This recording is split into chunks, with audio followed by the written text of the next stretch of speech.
Hey, howdy, hey, welcome back to my channel. For today's video, I'm going to be reviewing the finale for RuPaul's Drag Race UK Series 3.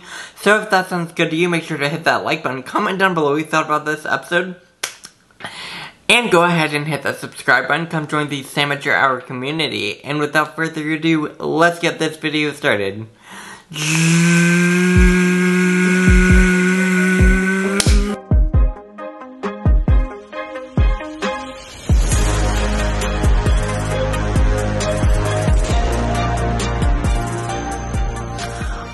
Alright, so, obviously for today's video, I'm going to be reviewing the finale for RuPaul's Drag Race UK. Before we get into this, I do want to say, obviously I didn't put my review out yesterday, the day of the finale, because for me it was, Thanksgiving, I had family, and I was doing all that stuff. But, this episode, y'all, I feel like they are playing in our faces. I honestly am just... We have been watching this show for 10 weeks, right? And I feel like they've been doing this week after week after week, right? Sure, it's a fine show. And then they're just like, well, track record, we don't really care about that. Anyways, we're gonna really get into it. Honestly, I need to just talk about this because it's been a day. It's been an episode. It's been a season. Yeah, let's get into it. Obviously, the episode starts out with the queens walking back into the workroom after the elimination of Vanity Milan. I was sad to see Vanity go. Again, like I say every week, I was sad to see them go. But also, I don't think Vanity was really gonna win. This was her 4th time in the bottom 2, I believe. So it made sense for Vanity to sashay away. Again, it was kind of, the writing was on the wall for Vanity. And I think she was very gracious with it, and she was really, respectful and kind, and I love Vanity Milan. And just think about how good she could be in an all-star season. Once she gets more experience, once she gets more makeup skills, more everything, like, oh, she's gonna bring it. But... she's gone now, so that happens. Then, again, they do the traditional thing where they're like, top three, woo, woo, woo. And then counting badges, woo, woo, woo. Yeah. Obviously you have Ella Vidae with 4 badges, Kitty Scott Claus with 2 badges, and Crystal Versace with 2 badges as well. Yeah, then they get out of drag, do all the things, celebrate again, continuing to celebrate at the finale.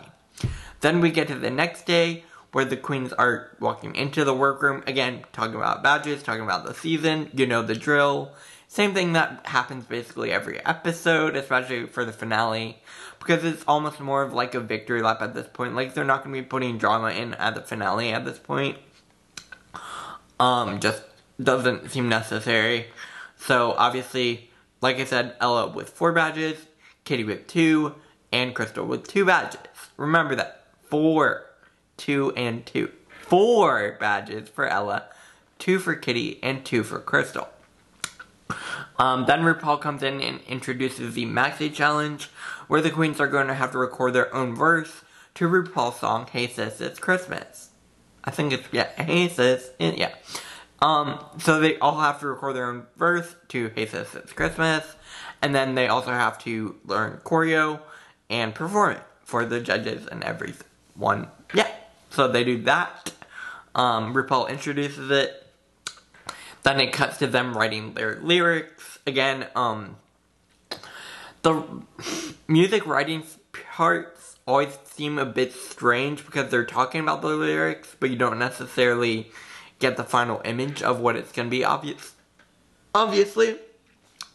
So imagine just when you're recording this part, they're just like, alright, we're gonna record you guys for like maybe 30 minutes, just start writing your lyrics and start talking about your lyrics more so than anything, because they don't want them to have the full lyrics on display yet. So, yeah. Then they cut to, they don't show us them recording their lyrics at all, which was interesting. We do get to see them have a little discussion with Michelle and Rue, each of them individually, you know, the spilling the tea with Michelle and Rue type thing for the finale. Again, this is kind of where they try to get any last little bits of storyline out from these queens. For this one, I will say all of the stories were a bit... They weren't bad, and I feel bad complaining about some of the story, like I don't think that's right for me to do. I just didn't find them that interesting. I don't know. It feels all very repetitive and all very much so predictable. Like, you know what's gonna happen, you know how it's gonna go. It is what it is. For the tea talk with Michelle and Rue, like, it was fine. Nothing really happens. You know the drill. Then we get to the choreo, where the choreographer actually has them all start with their own verses and tell him what they want to do. And, like, I get it, but also you're the choreographer. Aren't you the one who's supposed to do this and tell them what to do? I don't know. I thought that was interesting. When it comes to each individual's choreo, obviously, Crystal is better at solo choreo, I think, versus group choreo. Ella is fine. And Kitty kind of does what Kitty does. The point and walk and point and walk and point and walk. So, that happens. Then they do the group choreo. And of course, like I said, Crystal is struggles a little bit more so learning group choreo than individual choreo. Because I think it's because she has to keep up with everyone else. And she doesn't necessarily do the best of that. I don't know.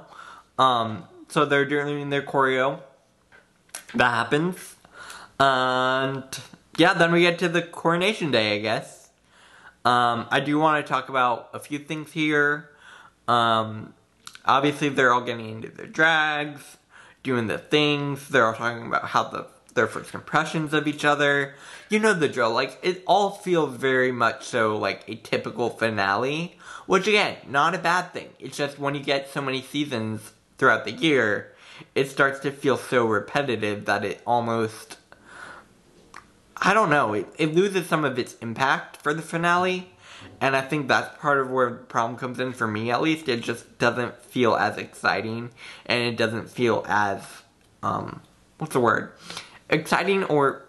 Yeah, pretty much exciting. It doesn't feel as exciting or as interesting to me as it would if there were only 2 seasons in a year or something like that. So they all do their talking points. You get the drill. Then we get to them performance.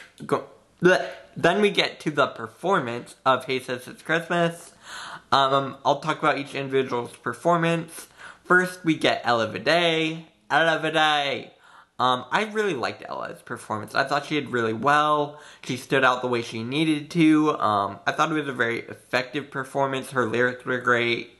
Yeah, I really enjoyed it. There was one thing I noticed about Ella, is Ella had different colored shoes than Kitty and Crystal, and I don't know if that was on purpose. I don't know what that was about. It was interesting.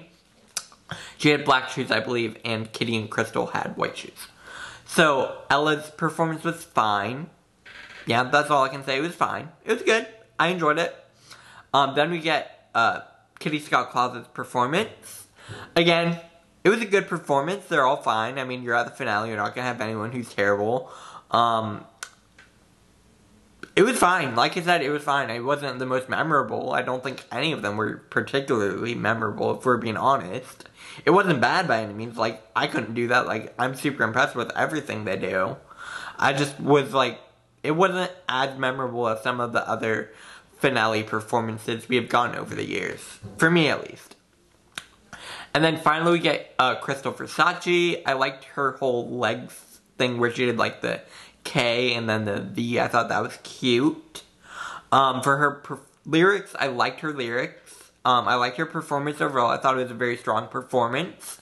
Definitely one of the better ones of this group. It wasn't bad by any means. Like I said, none of them were super, super memorable. They weren't bad, just not super memorable.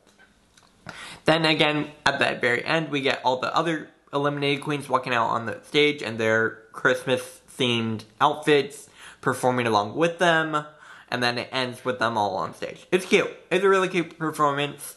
Not a song I will necessarily remember, and not a song I would necessarily listen to again, if that makes sense. It was good. I just don't necessarily think it's a finale song I would want to listen to later, if we're being honest. Then we get to the finale 3 eleganza, final 3 eleganza looks. They were good. I really liked all. Alright, we'll go through the first 3, the top 3. First, I'm going to talk about Ella Viday's look. I liked Ella's look a lot. I don't know. Something about it just wasn't as good as some of the other looks. Like, I've seen better looks from Ella, and I think that was part of the problem, is I've seen better looks from Ella, and this is your finale look, so I wanted to see something great. And it wasn't as great as I would want it to be for Ella. So I will say that was my one issue with Ella.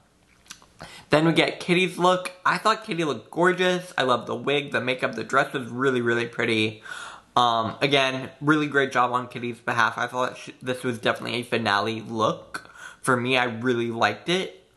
And then the last, obviously, but not least, is Crystal. Crystal looks stunning. Like, Crystal, this is how you do a finale look, I will say. This is how you walk out for a finale. It's gorgeous, gorgeous, gorgeous, gorgeous. I love the silhouette, the black velvet, the jewels, every single part. So good. I really, really like this. I thought the silhouette was gorgeous. Her wig was gorgeous. Yeah. Crystal looked great. Then we get to the judges' critiques. Nothing particularly exciting happens there. I don't know. It all feels very much so repetitive, like I said, like you would get from a normal finale. I do want to talk about Untucked a little bit, because obviously all the other eliminated queens were back there when they walked back. And their finale looks, this was a cute moment. There wasn't really any drama that they talked about. And I feel like this is sort of their opportunity to talk about the drama in the season. And we didn't really get that. It was fine. I just feel like we could have gone more. Then we get to the final lip sync performance. Yeah, it was a fine lip sync. I don't know. Like, they all did fine. No one was terrible. I don't know. It was good. It was good. I feel bad complaining, but it was really good. In the end, RuPaul, this is where I have some issues. So we have this track record throughout the season, right? Where Ella has 4 badges, Kitty has 2 badges, and Crystal has 2 badges. And then RuPaul decides to crown Crystal. Congratulations to Crystal, like, really well deserved. I don't want to send hate to Crystal. Congratulations to Crystal, you are a great winner. This isn't your fault at all. My issue is with production, because I feel like they are playing in our faces. Because clearly, Ella had the most wins, Ella had the most fan support for the crown. Ella, in my opinion, should have been crowned. It should have been Ella, and if not Ella, maybe Kitty. Like, I really enjoyed Kitty this season, too. I just personally didn't see it for Crystal at the time. So, for them to kind of just ignore track record entirely, and then to crown Crystal, I'm happy for Crystal. I just don't necessarily agree with it. I feel bad complaining, I really do, and I don't want to complain about Crystal's win, but I really feel like the production is playing in our faces, and I'm just kind of over it at this point. Like, we've been watching the season for 10 weeks, and then you were going to do this, and you're not going to even like, last season for UK2, we got Lauren Chaney as the winner instead of Bimini, and Bimini did have more wins. However, for Lawrence, I will say I did really enjoy Lawrence on that season. So I wasn't as upset, but I feel like this one is just, I don't understand what happened there. I'm happy for Crystal. I don't know. I would love to hear your thoughts and opinions down below in the comment section. Let me know what you thought about this season overall. Let me know what sort of other content you want to see on my channel. Make sure to like this video if you liked it. Share it all over social media. And hit that subscribe button. Come join the Amateur Hour community. And do not send hate to any of the queens mentioned in these videos, because that is not what they're meant for. Also, make sure to follow me on my social medias. Twitter at Amateur Hour, Instagram at Amateur Hour, and TikTok at Sandwich Hour. And I will be back here tomorrow with another video. Have a good rest of your day, and I'll see y'all later. Bye!